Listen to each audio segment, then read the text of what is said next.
Des prix parmi les plus bas du marché, des millions de clients chaque semaine et 16 milliards d'euros de chiffre d'affaires rien qu'en France. En moins de 40 ans, Lidl est devenu l'un des acteurs les plus puissants du commerce alimentaire français. Pour vous dire, aujourd'hui l'enseigne dépasse même les 7% de part de marché en France. L'enseigne a su imposer une véritable guerre des prix car oui, derrière ces 1600 magasins à l'apparence plutôt simple, se cache en réalité une mécanique redoutable extrêmement efficace et quasiment impossible à reproduire pour ses concurrents. Alors que se cache-t-il réellement derrière les petits prix de Lidl? Comment cette machine parvient-elle à toujours vous vendre moins cher tout en restant rentable? Bienvenue dans les coulisses d'un géant allemand du hard discount. Bienvenue chez Lidl. Mais juste avant de continuer, j'ai un message pour tous ceux qui aimeraient utiliser les meilleurs modèles d'IA sans exploser leur budget. Notre partenaire Mammouth AI est une plateforme française qui réunit en un seul endroit tous les meilleurs modèles du marché. Quand je dis tous, je parle du nouveau Claude, GPT-5, Gemini, Mistral, Grok, DeepSeek, Nano Banana, Stable Diffusion. Au total, vous accédez à plus d'une dizaine de modèles différents mis à jour en permanence, le tout pour seulement 10 € par mois. Oui, 10 € quand on sait qu'un abonnement à ChatGPT coûte déjà 20 $ à lui seul. C'est assez fou. Ce que j'aime particulièrement, c'est la fonction reprompting qui permet de passer d'un modèle à l'autre en un seul clic sur la même réponse. Vous pouvez aussi créer vos mammouths personnalisés, des prompts qui s'appliquent automatiquement à toutes vos requêtes, quel que soit le modèle utilisé. Et surtout, vos données sont hébergées en Europe et les modèles ne sont pas entraînés dessus. Le lien est en description et on reprend. Tout commence au début des années 70, en 1973 pour être précis. Dieter Schwartz, entrepreneur allemand, observe la réussite fulgurante d'une autre enseigne allemande, Aldi. Il n'essaie pas d'innover, il décide tout simplement de reproduire le modèle presque à l'identique et l'enseigne Lidl naît. Comme sa consoeur, le principe est radical, faire le maximum avec le minimum, des magasins petits entre 400 et 800 mètres carrés, peu de références, une organisation millimétrée, chaque détail est pensé pour un seul objectif, vendre moins cher que tous les autres. Dès le départ, les règles sont strictes, pas de grandes marques, peu de produits, pas de décoration, pas de mise en scène, les palettes restent au sol, les cartons servent d'étagère, tout ce qui n'aide pas à baisser les prix est radicalement supprimé. Le 5 avril 1989, Lidl ouvre son premier magasin en France, à Sarreguemines, tout près de la frontière allemande. Un choix stratégique. Ici, les habitants ont déjà l'habitude de traverser la frontière pour faire leurs courses. Le hard discount ne choque personne, il est déjà connu de tous. L'arrivée se fait discrètement, pas de publicité, pas d'annonce particulière, dans une France où Carrefour, Leclerc et Auchan transforment les courses en rituel familial. La proposition Lidl reste très minimaliste. L'assortiment est réduit à environ 1500 produits contre des dizaines de milliers dans un supermarché classique. Les employés sont complètement polyvalents. Un même salarié Lidl peut parfaitement s'occuper de la caisse, de la mise en rayon ou même de la réception des livraisons. Les allées sont simples, fonctionnelles, froides diront certains, mais efficaces. Dans une France où le chômage progresse et où le pouvoir d'achat commence à se tendre, cette promesse d'efficacité et de petits prix finit par attirer les clients. On y va d'abord par nécessité pour obtenir l'essentiel, puis on y retourne par habitude. À la fin des années 90, Lidl change pour la première fois de dimension. Le modèle est désormais figé. Chaque nouveau magasin lancé par l'enseigne est une copie du précédent, environ 600 mètres carrés, une douzaine d'employés polyvalents, les mêmes produits au même endroit. Il ne s'agit pas d'expérimenter mais de reproduire à l'identique chaque magasin. Cette standardisation obsessionnelle permet à Lidl de maîtriser chaque coût au centime près. Les ouvertures s'enchaînent, les équipes sont formées plus rapidement, les magasins restent volontairement sous les 1000 mètres carrés, évitant ainsi les commissions d'urbanisme commercial parfois longues et permettant ainsi d'accélérer le déploiement des magasins de l'enseigne dans l'ensemble de l'Hexagone. L'expansion se fait en périphérie, loin des centres-villes, toujours sans publicité massive. Et pourtant, entre 1997 et 2003, plusieurs centaines de magasins ouvrent partout en France. Cette sobriété permet au groupe allemand de centraliser les achats et de négocier des volumes colossaux avec une poignée de fournisseurs. Les industriels livrent les produits dans des conditionnements prêts à l'emploi, palettes filmées, cartons aux bonnes dimensions posés directement en rayon. Il n'y a presque rien à faire. On pose la palette, on ouvre le carton et c'est vendu. La rotation des stocks est particulièrement rapide, l'argent ne reste jamais immobile. Chaque magasin dépend aussi d'une plateforme logistique régionale. Ce sont elles qui alimentent le réseau en continu. Elles permettent de réduire les coûts, limitent les intermédiaires et permettent de maintenir des prix bas dans la rentabilité. Aujourd'hui, Lidl France exploite 26 de ces plateformes. La rentabilité ne vient donc pas des marges élevées, mais du volume et surtout de la vitesse. Pendant que les hypermarchés français misent sur un choix d'articles infini, Lidl fait le pari d'avoir un nombre de produits limité, moins de décor et une organisation rigoureuse. C'est cette rigueur qui, magasin après magasin, transforme le discounter allemand en un acteur qui devient petit à petit incontournable dans le paysage français. Au début des années 2000, le hard discount est à son apogée. En France, il atteint même près de 14% de part de marché, un pourcentage important. Le modèle semble alors indestructible. Pourtant, la croissance va finir par s'enrayer. Les parts de marché commencent à stagner, puis reculent. Les nouveaux magasins ouvrent, mais ne ramènent plus de nouveaux clients. La popularité du hard discount régresse. Alors, pourquoi ce coup d'arrêt? Eh bien d'abord parce que les géants de la grande distribution commencent enfin par réagir. Carrefour, Leclerc et Intermarché prennent la menace très au sérieux. Ils lancent leur propre marque de distributeurs, cassent les prix sur les produits de base, créent des corners discount dans leur hypermarché. Puis arrive la loi de modernisation de l'économie en 2008 qui va leur donner un véritable nouveau coup de pouce. Elle assouplit les règles d'ouverture des grandes surfaces et autorise des promotions plus agressives. Résultat, l'écart de prix entre discounters et supermarchés se réduit progressivement. À cela s'ajoute un facteur culturel important. La France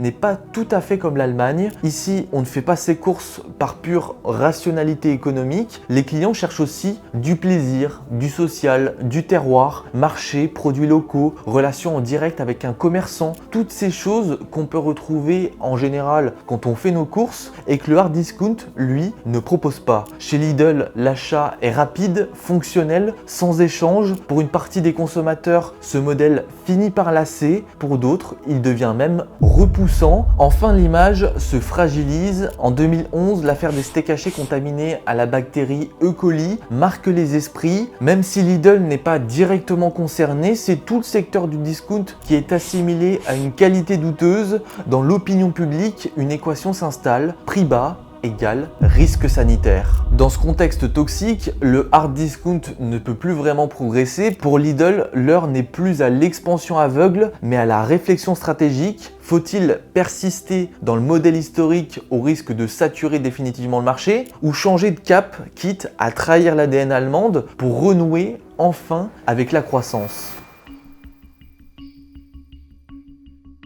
Eh bien, en 2012, alors que Lidl France plafonne autour des 4% de part de marché à Strasbourg, deux hommes vont se lancer dans un pari risqué. Friedrich Fuchs, nouveau patron, et Michel Biérot, directeur exécutif en charge des achats et du marketing. Leur idée, sortir du hard discount pur pour transformer Lidl en un supermarché moderne. À l'extérieur, personne n'y croit vraiment. Les tentatives précédentes ont déjà échoué. ED a disparu. Leader Price n'a jamais trouvé sa place. Aldi peine encore à évoluer. Pourquoi Lidl réussirait là où tous les autres ont toujours échoué? Pour Fuchs et Biérot, il n'y a pourtant plus d'autres alternatives. Rester un discounter pur, c'est rester bloqué à 4%. Alors, lentement mais sûrement, ils vont lancer un plan massif, investir environ 4,5 milliards d'euros sur 10 ans pour rénover 900 points de vente. Lidl stoppe quasiment toutes les ouvertures des magasins et investit prioritairement dans la rénovation du parc existant. Pendant plusieurs années, l'enseigne transforme ses magasins un par un. Les anciens points de vente sombres et froids laissent place à des magasins lumineux de 1400 m², allées larges, parcours client étudié au millimètre. On pourrait presque croire entrer dans un intermarché. L'offre change aussi profondément. Les produits frais deviennent centraux.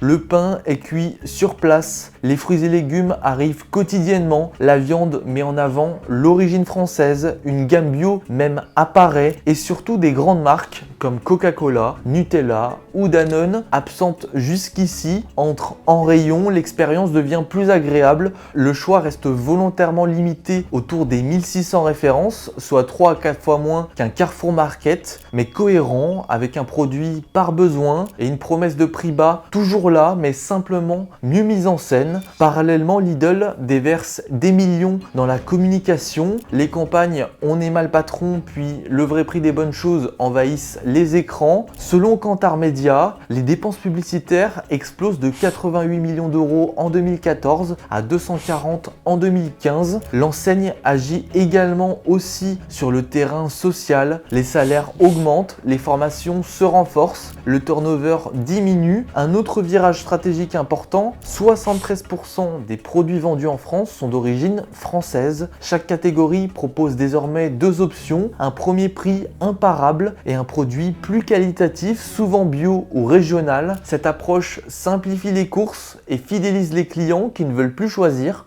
entre leur porte-monnaie et leur conscience. Puis vient aussi des nouveautés qui symbolisent cette montée en gamme, la cave et la salle de bain. Les rayons rénovés proposent désormais des crus prestigieux, Château d'Yquem, Saint-Émilion, des vins qu'absolument personne n'attendait chez un discounter allemand. Même scénario sur l'hygiène et l'entretien. Le pari fonctionne. En 2015, Lidl est élu service client de l'année en catégorie grande distribution. Les clients reviennent, les classes moyennes franchissent la porte de nouveau. Les ventes repartent fortement. Les parts de marché doublent, passant de 4% en 2012 à près de 8% quelques années plus tard. Mieux encore, Lidl devient l'une des enseignes préférées des Français. Le discount n'est plus une honte, il devient même tendance.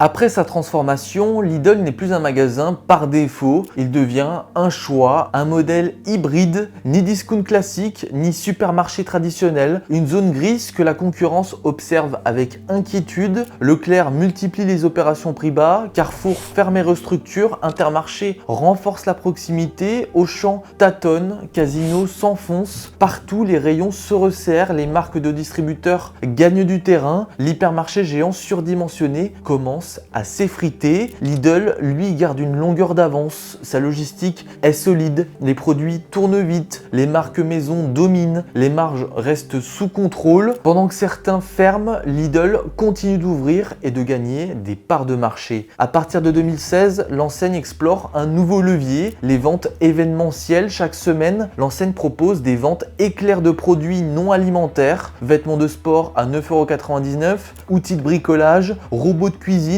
chaussures qui ressemblent à s'y méprendre à des Hugg ou à des Air Max. Ces offres ne restent que quelques jours en rayon, premier arrivé, premier servi, rupture de stock assurée. Certaines offres deviennent même cultes. En 2019, le robot Monsieur Cuisine Connect, un clone du Thermomix vendu 4 fois moins cher, crée des files d'attente dès l'ouverture. Lidl en aurait vendu près de 500 000 exemplaires cette année-là. Les produits sont en rupture en quelques heures. Ils se revendent en ligne et des communautés se créent pour suivre les prochaines sorties. Lidl devient une marque dont tout le monde parle. Dès 2020, Lidl crée le buzz avec une collection de vêtements à ses couleurs, t-shirts, chaussettes, claquettes. Les clients font la queue dès l'ouverture. Les produits se revendent sur Vinted à des prix élevés. Dans la foulée, une Lidl Fan Tour traverse la France pour vendre sacs, serviettes et accessoires. Les marques propres représentent elles aussi plus de 70% des références, assurant des marges confortables. Ce modèle fait école et porte désormais un nouveau nom, le Smart Discount, une combinaison d'efficacité logistique et d'innovation marketing. Lidl ne s'est pas contenté de se transformer. L'enseigne redéfinit progressivement les codes de la grande distribution.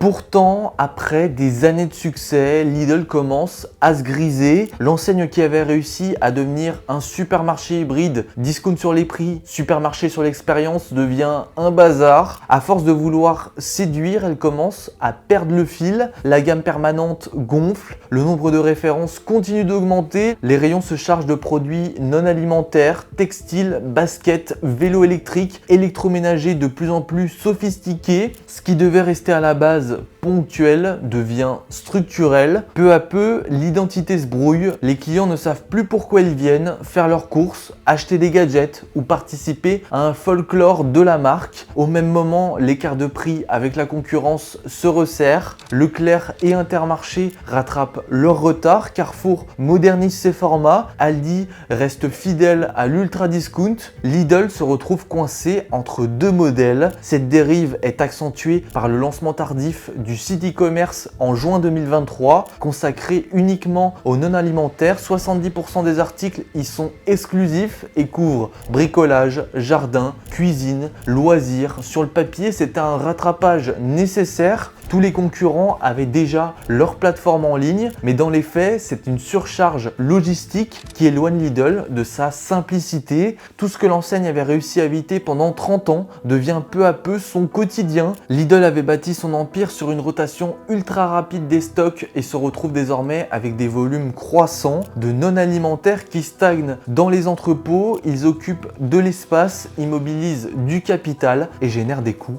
élevés. Les conséquences arrivent vite. Entre 2022 et 2025, Lidl perd près de 400 000 clients. En 2024, le chiffre d'affaires recule de 1%, une première depuis 20 ans. La même année, aucune participation n'est versée aux salariés. Le choc est brutal. La part de non-alimentaire dépasse 10% du chiffre d'affaires, mais les stocks explosent. Lidl se retrouve avec environ 1,5 milliard d'euros de produits invendus, outils, textiles, électroménagers, jouets. Chaque année, ces stocks génèrent des dizaines de millions d'euros de coûts supplémentaires. La rentabilité plonge, les marges se dégradent et dans le même temps, les clients confrontés à une inflation galopante cherchent désormais des premiers prix chez les concurrents. Les MDD ultra low cost se multiplient. Aldi regagne du terrain. Leclerc martèle ses opérations à prix coûtant. Lidl devient trop cher pour les foyers les plus contraints sans être assez premium pour les autres. Le voyant rouge s'allume, la montée en gamme mal maîtrisée devient un fardeau pour le groupe et pour la première fois depuis 2012, personne à Strasbourg ne sait vraiment quoi faire à ce moment-là. Alors début 2024, un tournant sans précédent arrive. Michel Biérot quitte la direction. L'homme qui avait orchestré la transformation spectaculaire de 2012, qui avait transformé Lidl d'un discount austère en supermarché désirable, s'en va officiellement pour prendre sa retraite. Officieusement, le constat est clair, la stratégie est allée beaucoup trop loin. Pour reprendre la main, le groupe nomme John Paul Scally, ancien patron de Lidl Irlande. Son diagnostic est immédiat. Lidl a perdu le contrôle de ses coûts et doit revenir immédiatement, une machine à prix bas. Un plan de recentrage massif est lancé. À son arrivée, 1,5 milliard d'euros de stocks sont bloqués dans les entrepôts. En moins de 18 mois, ils sont ramenés à environ 400 millions d'euros. Déstockage massif, vente flash, promotion agressive, dont plusieurs entrepôts externes sont fermés. La logistique est recentrée sur le réseau intégré. Fini aussi le folklore. Fini les sneakers virales, retour à l'essentiel. Résultat, environ 20 millions d'euros d'économie logistique par an. Dans le même temps, le budget communication est drastiquement réduit. Au total, plus de 100 millions d'euros sont économisés et injectés dans la baisse des prix. C'est la plus grosse réallocation budgétaire de l'histoire de Lidl France.